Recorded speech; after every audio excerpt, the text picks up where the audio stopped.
Morning, evening, afternoon, nighttime, whatever it is, welcome back. We are fresh out of the ER because, Steven wanted to beat the crap out of me. So, he went to break my face, but instead he just kind of like really damaged it in between. So it's even worse. I wish he would have just dislocated my jaw, but that's not what happened there. That's why I've been taking a couple days off.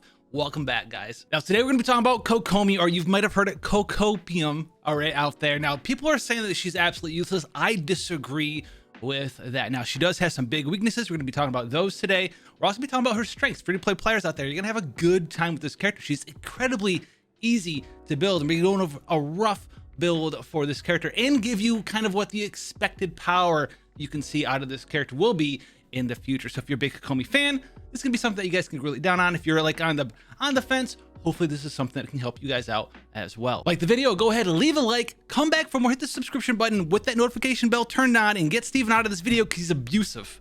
Now, first of all, the big weaknesses of Kokomi. Now, the big strength here is that she can be able to heal and do damage at the same time. Her weakness, though, is the way that she does damage. Most characters in Genshin Impact, they do damage in their own way. They want, attack, crit chance, crit damage up, whether it's physical damage up, elemental damage up, and then they can play with all of the different buffs associated with that, right? You have Viridescent Vendor 4-piece to boost up their damage for most of those characters, attack buffers, maybe some crit chance increases from double cryo, a lot of different facets for these characters to sort of blossom in the way that they do damage. Now, Kokomi cannot crit, which is a pretty big thing there. So if you wanted to think about sort of the facets, think about like the way you do damage is like a giant seesaw. The more you have one stat, the better the other stat's going to be. And if you really think about all the different stats you can have in the game, elemental mastery, attack, crit chance, crit damage, damage up, then it's really like a pizza. It's like a pizza. So the more you have one of these two stats, the more you have it, and all the other stats will become better out. You kind of want to keep your pizza sort of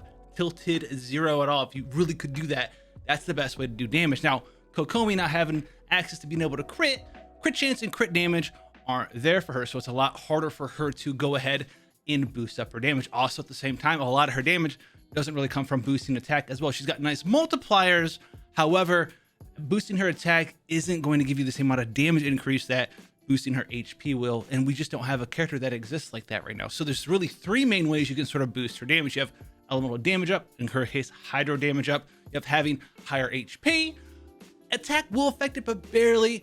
And then good old elemental mastery if you're using her as sort of a reverse vaporized character. So it's going to be a little bit harder to keep that pizza pie getting the most efficient with this new character. And let's talk about the different sets you want to use with Kokomi. By far the best set that you're going to be looking for Kokomi is going to be nothing but the Heart of Depth set. This is because of the vast majority of her damage is either coming from her proc, which is from her elemental burst, where it increases your normal and charge attack damage based on your HP. It also will affect your E as well. And this is going to increase 2-piece hydro damage, so it affects all of those three things. And the 4-piece here, after using elemental skill, which is going to be based off of your HP as well, as long as you're in your elemental burst, your normal and charge attack damage is going to be increased by 30% as well. And this is where it becomes very easy to build here. You want a healing effectiveness up circlet, okay? Healing effectiveness up. I know we've never really talked about this yet for any character in Genshin really to do damage, and this is what it is. You want a healing bonus circlet. This is what you want. It's going to be awesome. She's going to have an ascension that boosts up her damage from her HP scaling based on your healing percent bonus, and this is going to edge out having HP percent in your circlet. So if you can get a circlet with some HP percent substats, that is what you're aiming to do there. Now your goblet is going to be a hydro goblet, and your sands is going to be an HP percent sands. The rest of the stats that you want,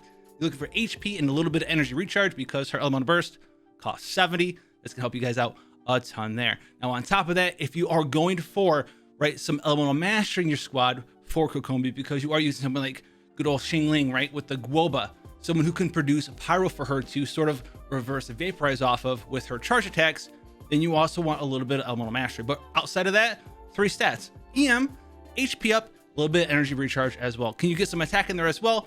Sure. Is it the greatest most of damage period for her? It's not that big of a deal, way less so than the other two stats, or even energy recharge. You have access to that elemental burst as often as possible. Now here's a little bit of a showcase of pre-nuptial numbers. If you can't see them all, it's okay. We're on Excel spreadsheet. I have to zoom her in. I'm sorry using an iOS phone with like a Nokia screen size that small. I'm sorry about that, but I will explain this to you right here. Now this is using prototype Amber in the Heart of Depth set 4-piece that we just talked about here. This is how easy she is to build, and this is raw damage. We're not factoring in, we're not vaporizing. We can't crit, obviously. We're not factoring enemy defense yet, and we're also not factoring enemy resistances yet, which is also going to be negative resistance if you're using her with an animal character wearing the 4-piece of Viridescent Venerer set here. So here's the cool thing about this character. Very easy to build. Prototype Amber, super easy. Random artifacts, right? Heart of Depth ×4. All you have here for substats, 60% HP, which you guys can have way more than that. And then we have like 35% attack. That's it. She's going to have some healing bonus as part of her Ascension Awakenings there. And we're also going to be using a healing bonus main stat Circlet. So it's going to give us 60.9% healing bonus with a grand total of 40,000 HP. Even though she only has 11,695 base HP, you can still hit 40k with the Prototype Amber.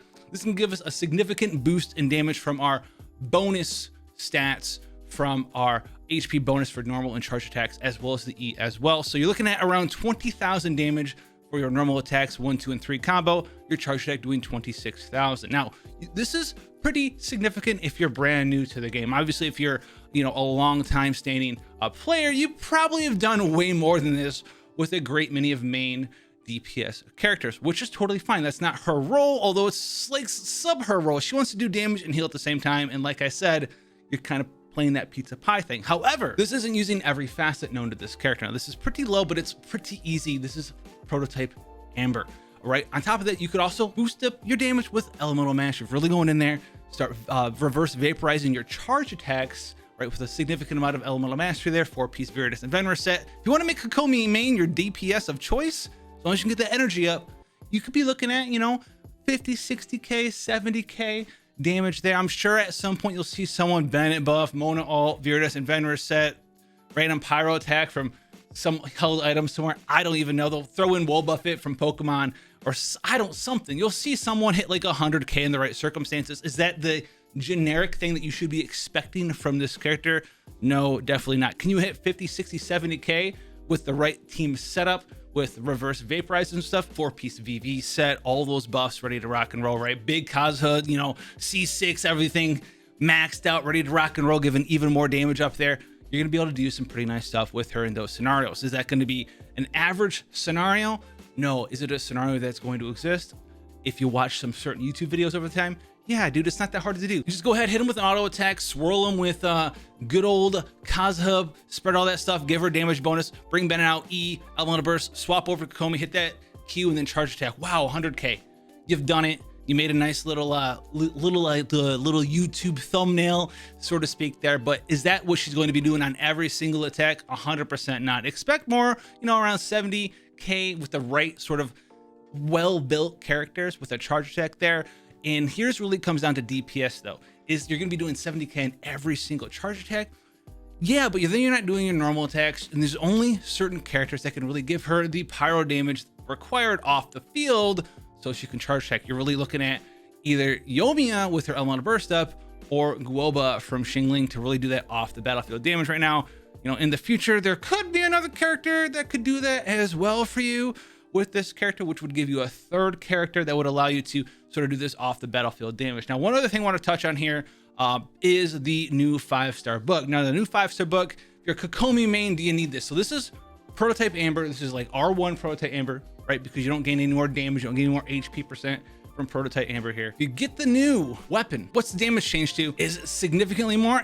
It's a little bit more. It's like 10%, 9 to 11% more damage depending on the rolls that you have on your gear there. Is that worth pitying a weapon for your healer? In my opinion, guys, I would not do that at all. I'll have another video up, Prototype Amber versus Dodoko Tails versus Thrilling Tales of the Dragon Slayer, which is another good weapon for her because that gives HP percent. It makes her more of a support as well. You can use her as support, heal up Barbara style, come back in. She still does a decent amount of damage because it does give HP percent. And then when you swap her out, when her Elemental Burst is done, attack buff for your main carry on top of that, which can be very nice as well. Now, I understand a lot of the reservations about this character. Does she deserve all of the hate that she's getting? A little bit yes and a little bit no. She's gonna be fantastic for a brand new player, because if I could just swoop in and put halfway decent gear on, HP percent substats, and the right sort of rolls on my gear, and not worry about crit chance, crit damage, all this other stuff, and run around willy-nilly and hit things with the right team comp for like 50, 60k as a day one, right? Get Kokomi right away player, That is excellent. And also she's gonna be healing your team at the same time. So she's gonna be fantastic in this role, especially for new to mid game players. However, if you're someone running around, you have Bennett, Diona, maybe you have Barbara leveled up still, you have Zhongli running around, Albeit, you got all this stuff under the sun. Is this a character that you're gonna need or even want? Probably not. So this is probably gonna be a little bit of a skipsy there for you guys. So newer players are gonna have a bigger benefit. Older players are gonna want to kind of probably pass this character on for right now, guys. Let me know what you think about this character down below. Like, dislike, I'm not sure. I'm on the fence. Like I said, you watch the video, have fun, take care, and I'll see you guys in the next one. Hey, yo, Steven, how's that ground taste, brother?